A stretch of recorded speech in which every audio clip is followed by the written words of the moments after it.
사랑하는 성도 여러분들, 저는 어릴 때부터 높은 곳에 올라가는 것을 참 좋아했습니다. 제가 정말로 사랑하는 성경 인물은 엘리야였습니다. 왜냐하면 하늘 높이 마차를 타고 올라갔기 때문입니다. 그리고 저에게 있어서 동경의 대상이 되는 것은 슈퍼맨과 배트맨이었습니다. 왠지 저도 망토를 목에다 매면은 하늘을 날 수 있을 것만 같은 착각에 빠지곤 하였습니다. 그리고 실제로 실행을 하였습니다. 담벼락에 올라가서 열심히 뛰어내렸습니다. 그 당시에 저희 어머니께서 증언을 해주시기를, 효시가 너는 머리 왼쪽부터 오른쪽까지 노란색이었던 적이 없었고 늘 보라색이었다. 그리고 늘 오돌토돌하게 움퍽움퍽 패여 있었다라는 이야기를 하십니다. 그래서 저는 지금도 이렇게 위에 올라가면은 왠지 하나님께서 나를 날게 해주시지 않으실까라고 하는 상상을 하면서 천국에서 마음껏 날기를 소망하면서 살아가고 있습니다. 그리고 그게 여전히 이어져서 제가 어느 지역에 이사를 가게 되면은 그 지역에 이제 유명한 산들을 이렇게 올라가곤 합니다. 서울에서 살았을 때는 뒤에 있는 관악산, 그리고 부산에 있을 때는 장산이나 금정산 이런 곳에 올라가서 왠지 그냥 거기에 올라가서 아래를 바라볼 때 주어지는 기쁨과 즐거움을 누리곤 하였습니다. 그런데 이거는 저만 경험하고 저만 누리고 있는 것은 아닌 것 같습니다. 많은 사람들이 높은 것을 동경하면서 높은 곳에 올라가고자 합니다. 더 높은 지위에 오르려고 하고요. 더 많은 부를 가지려고 하고 더 높은 건물들을 가지려고 합니다. 그러면서 끊임없이 이 사회는 우리들을 향해서 이야기하죠. 더 높이, 더 높이, 더 높이를 이야기하고 있습니다. 근데 오바댜는 끊임없이 높은 곳을 향해서 달려가고 있는 인간들, 사람들을 향하여서 진실된 한 가지 질문을 던집니다. 과연 그 높음이 우리를 안전하게 만들 수 있는가?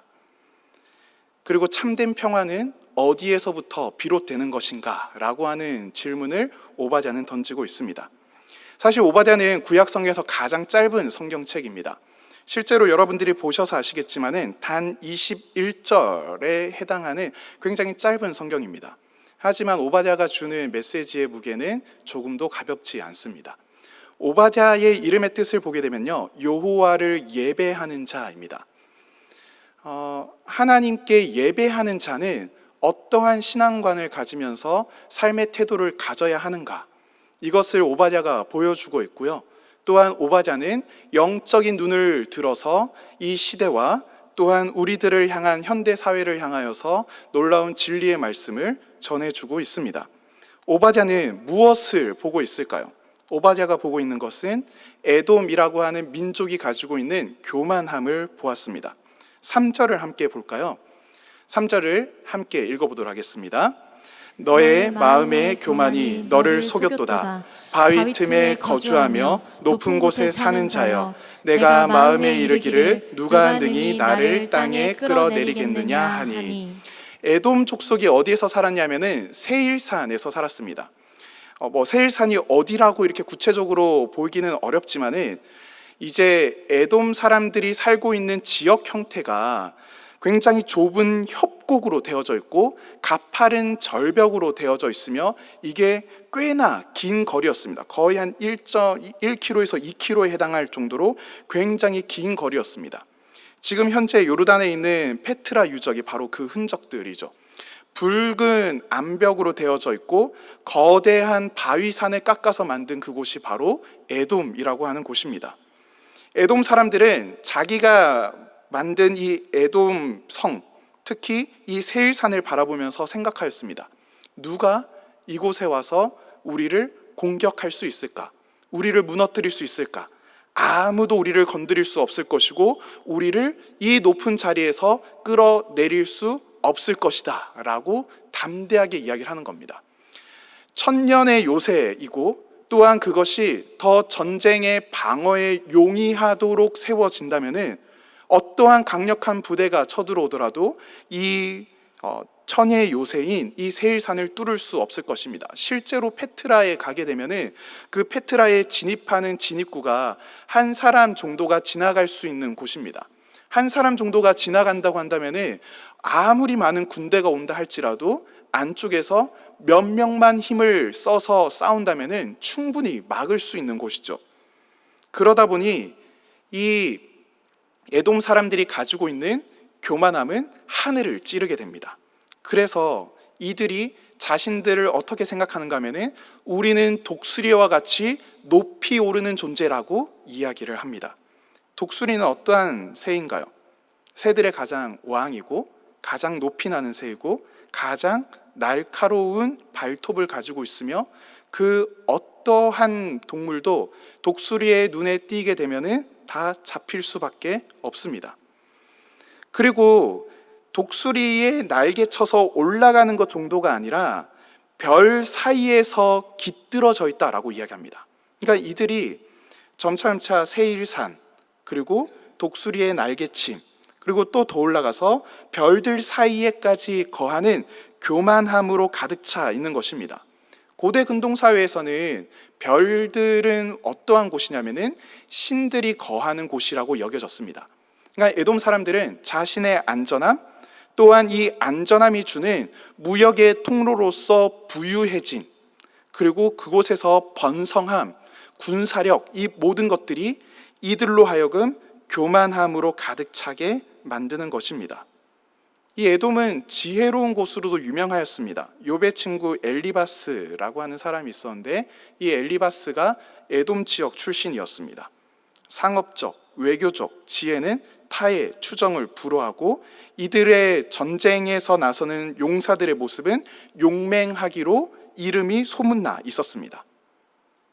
현대사회인 우리 또한 별반 다르지 않을 거라는 생각을 듭니다. 첨단 기술로 하늘을 찌르는 마천루를 세우고 우주로 로켓을 쏘아 올리며 인공지능으로 신의 영역에 도전을 합니다. 우리가 못할 것이 무엇이 있느냐? 현대사회에 있는 문제들을 과학의 힘으로 다 해결할 수 있다라는 이야기를 마구마구 쏟아내고 있습니다. 여러분들이 잘 알고 있는 테슬라라고 하는 전기 자동차를 세운 앨런 머스크는 한 가지 글을 올렸습니다. 결국엔 기계가 승리한다. 만약 여러분이 AI에 대해서 걱정하지 않는다면 지금부터라도 그렇게 해야 한다. 그렇지 않는다면 북한의 핵보다도 더 큰 위협이 찾아올 것이다. 앨런 머스크는 AI의 위협이 사람에게 커다란 위협이 될 거라고 생각을 하고 있습니다. 그래서 앨런 머스크는 어떻게 이야기를 하냐면은 사람에게 칩을 심어야 된다. 그래서 AI로 사람이 더 뛰어난 사고와 그리고 더 뛰어난 통찰력을 보일 때만이 그것을 해결할 수 있다. 그래서 기술의 위협을 기술로 이길 수 있다라는 이야기를 끊임없이 하면서 계속해서 발전을 하고 있습니다. 다 무엇입니까? 하나님이라고 하는, 그리고 신이라고 하는 존재가 없다라고 생각하면서 스스로를 신적인 영역으로 올리는 끝없는 교만을 보이고 있습니다. 하지만 우리들은 믿고 있습니다.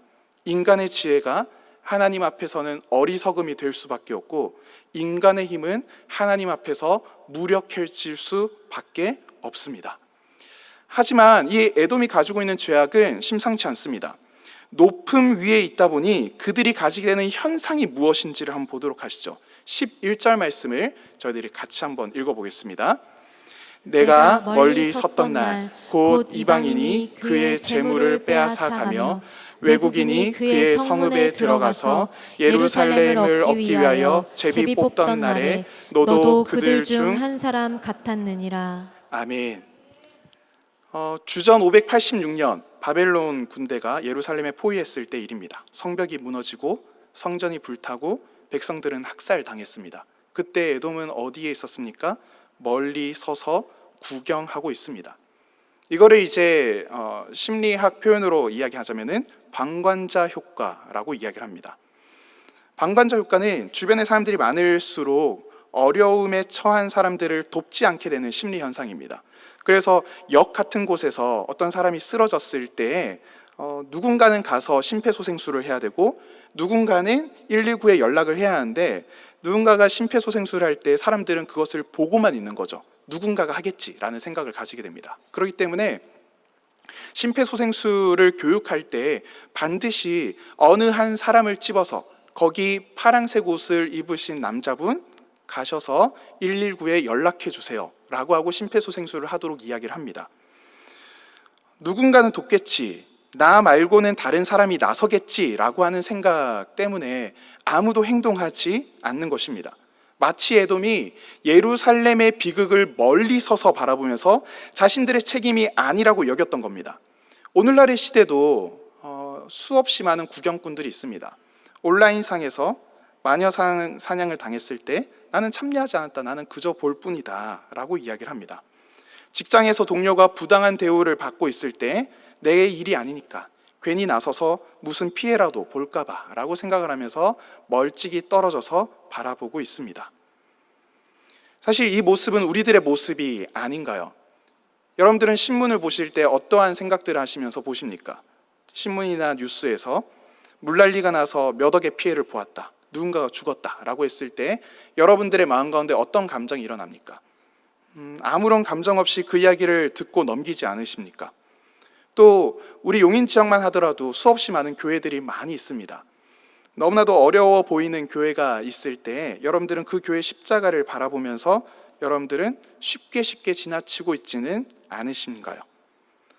우리들의 무관심은 때때로 직접적인 가해보다 더 고통스러운 상처를 남기곤 합니다. 에돔은 예루살렘을 직접적으로 파괴하지 않았지만 그들의 방관은 하나님의 눈에 보기에는 가해하는 것과 마찬가지였다는 겁니다. 그리고 이것을 넘어서서 이제 에돔은 방관, 조롱을 넘어서서 직접적인 약탈에 나서곤 합니다. 그 어려운 바벨론의 공격을 피하여서 도망치고 있는 예루살렘의 사람들, 이스라엘 사람들을 붙잡았다가 바벨론에 넘기는 일들을 하곤 합니다. 이것은 높은 곳에 올라간 자들의 필연적인 타락입니다. 처음에는 그저 구경만 하다가 그것을 즐기게 되고 더 나아가서 직접적인 가해자가 되게 되는 것입니다. 우리들이 더 높은 곳, 사회에서 이야기하는 높은 곳으로 올라가면서 그것만을 추구하면서 살아갈 때에 필연적으로 나타나는 타락된 모습들이 반드시 나타나게 된다는 겁니다. 에돔과 같이요. 그렇다면 우리는 어떻게 해야 할까요? 오바댜가 주목하고 있는 것은 어느 작은 한 동산입니다. 17절에 보게 되면 이런 이야기를 하고 있습니다. 오직 시온산에서 피할 자가 있으리니 그 산이 거룩할 것이요. 에돔의 세일산에 있는 사람들은 끊임없이 교만함과 끊임없이 높이 올라가는 것들을 추구하지만은 이스라엘에 있는 시온산은 다릅니다. 똑같은 산이지만은 본질적으로 다르죠. 세일산은 인간이 만든 요새의 산이지만 시온산은 하나님이 거하시는 거룩한 산입니다. 세일산은 바위의 단단함으로 무장되어 있는 산이지만은 시온산은 하나님의 은혜로 서 있는 곳입니다. 세일산은 적들을 막아내는 곳이지만은 시온산은 피난처가 되는 산입니다. 중요한 차이가 있죠. 에돔은 도망하는 사람들을 붙잡아서 넘겼지만은 시온산에서는 피할 수 있는 곳입니다. 오늘날의 현실들을 보게 되면 너무나도 다르죠. 에돔과 같이 든든한 바위산에 있는 것이 훨씬 더 좋아 보일지 모릅니다. 그리고 실제로 이스라엘은 폐허가 돼버린 잿더미 위에 있기 때문인 거죠. 하지만 하나님께서는 분명히 이야기하십니다. 잿더미 가운데서 다시 불이 일어나게 될 것이다. 그리고 바위산은 아무것도 탈 것처럼 안 보이지만은 완전히 불살라 버려지게 될 것이다 라는 이야기를 합니다. 주님께서는 잿더미 가운데에서 은혜의 불꽃을 피우실 것이고 또한 단단해 보이는 저 세상에 있는 세일산 같은 그곳에서 하나님께서는 심판의 불을 던져낼 것입니다. 사랑하는 성도 여러분들, 이 시온산에 누가 계십니까? 바로 하늘 보좌를 버리시고 인간이 되신 예수 그리스도가 계십니다. 그분의 십자가가 있습니다. 예수님께서는 독수리처럼 날개쳐 높이 올라가는 대신 비둘기처럼 낮은 곳에 내려오셨습니다. 바위산의 안전함 대신에 여우도 굴이 있고 새도 둥지만 있지만 머리 둘 것 없이 이리저리 떠돌아다니는 낮은 자리를 택하신 분이 우리 바로 예수 그리스도입니다. 그리고 세상에서 가장 낮은 그 자리에서 무엇을 하셨습니까? 십자가에 매달리셨습니다. 로마에서 가장 수치스러운 사형틀, 또한 유대인들이 저주받았다고 이야기하는 그 나무틀에 매달리셨습니다. 사람들은 조롱하죠. 너가 하나님의 아들이면은 당장 내려와 봐라. 하지만 예수님께서는 내려오지 않으시고 그 가장 낮은 그곳에서 가장 높은 사랑을 보여주신 분이 바로 예수 그리스도이십니다. 예수님께서는 십자가 달리시 전날 무엇을 하셨습니까? 허리에 수건을 메고 제자들의 발을 씻겨주셨습니다. 그리고 가장 낮은 종의 자리에 앉으셨습니다. 우리가 있어야 할 곳은 어디입니까? 여러분들이 지금 서 있는 곳은 어디입니까? 에돔의 바위산입니까? 아니면 예수 그리스도의 십자가 아래입니까? 세일산의 독수리 둥치에 여러분들이 있습니까? 아니면은 다락방 그 세숫대야 그 앞에 여러분들이 있습니까? 멀리 서서 구경만 하고 있으십니까? 아니면은 낮은 자리에서 함께 주님과 같이 같은 마음과 같은 시선을 가지고 살아가고 계십니까? 높은 곳에서 조롱만 하고 계십니까? 아니면은 함께 울고 함께 기뻐하는 삶을 살아가고 계십니까? 이렇게 낮아진 우리들을 향하여서 주님께서는 우리들을 높여주십니다. 근데 우리가 높아지는 것을 바라면서 낮아져서는 안 되는 거죠. 우리는 하나님의 높아지심이 보상이 아니라 우리의 존재가 바뀌는 것을 경험하게 되는 것을 의미합니다. 무엇이냐면은 진짜 내가 무엇인지를 발견하게 되는 거죠. 나는 하나님의 자녀이고 주님의 놀라운 사랑을 받은 자이다. 그리고 그곳에서 우리는 하나님이 누구신지를 만나게 됩니다. 나 같은 자도 사랑하여 주시고 나같이 부족하고 연약함에도 불구하고 나는 너와 함께하고 싶단다 라고 말씀하시는 하나님을 만나게 되는 거죠. 그리고 우리들은 그곳에서 하나님의 임재를 경험하게 되고 우리가 낮은 자리에서 주님의 마음으로 섬기고 주님의 마음으로 나아갈 때에 주어지는 성령의 기쁨과 그로 말미암아 다시 한번 살아나게 되는 생명의 풍성함을 누리게 되는 겁니다. 사랑하는 성도 여러분들, 여러분들이 높은 곳이 아닌 낮은 자리를 사모하시길 바랍니다. 하나님의 성품에 동참하고 하나님의 사역에 참여하게 되고 하나님 나라를 위해서 쓰임받고 궁극적으로는 예수님과 함께 영광받는 그 길로 나아가게 되기를 간절한 마음으로 소망합니다. 여러분들이 낮은 곳에서 남들이 알아주지 않는 그곳에서 묵묵히 섬김의 일들을 보여주시기를 바랍니다. 여러분들이 이제 일상으로 돌아가게 될 텐데요. 화장실에 휴지가 없을 때 조용히 채워 넣는 것들, 사무실에 싱크대가 컵이 쌓여져 있을 때 내가 한번 씻는 것, 낮은 자리에서 섬김을 우리들이 경험할 수 있으셔야 합니다.